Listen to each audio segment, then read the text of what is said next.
বন্ধুরা, আমরা সবাই জানি ডাইনোসর ছিল পৃথিবীর সবচেয়ে বড় প্রাণীদের মধ্যে একটি। কিন্তু জানেন কি, আজকের পৃথিবীতে এমন একটি প্রাণী আছে যা সবচেয়ে বড় ডাইনোসরের থেকেও বিশাল, আর সেটি হলো নীলতিমি। কিন্তু প্রশ্ন হলো, সমুদ্রের এই দানব কিভাবে ডাইনোসরের থেকেও বড় হলো? চলুন জেনে নেই বিজ্ঞানের অজানা রহস্য। নীলতিমি পৃথিবীর সবচেয়ে বড় প্রাণী। একটি পূর্ণবয়স্ক নীলতিমির দৈর্ঘ্য হতে পারে 30 মিটার পর্যন্ত, আর ওজন হতে পারে প্রায় 200 টন, মানে একদম বিশাল একটা বহুতল ভবনের সমান। ডাইনোসরদের মধ্যে সবচেয়ে বড় ছিল আর্জেন্টিনোসরাস।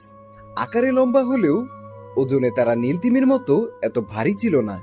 তাহলে রহস্যটা কোথায়?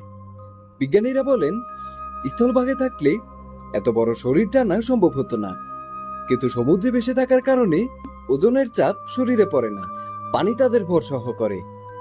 সমুদ্রে কোটি কোটি ক্ষুদ্র প্রাণী আছে যেগুলো নীলতিমি একসঙ্গে হাজার হাজার খেয়ে ফেলে, ফলে তাদের এত বিশাল শরীর ধরে রাখা সম্ভব হয়।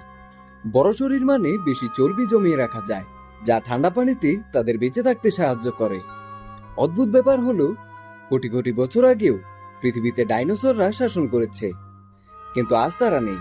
অথচ নীলতিমি এখনো সমুদ্রে বেঁচে আছে, পৃথিবীর সবচেয়ে বড় প্রাণী হয়ে। বন্ধুরা, এই বিশাল তিমি আমাদের মনে করিয়ে দেয় প্রকৃতি আসলেই কতটা রহস্যময়। আপনারা কি মনে করেন, ভবিষ্যতে কি সমুদ্রে আরো বড় প্রাণী জন্ম নিতে পারে? কমেন্টে জানাতে ভুলবেন না।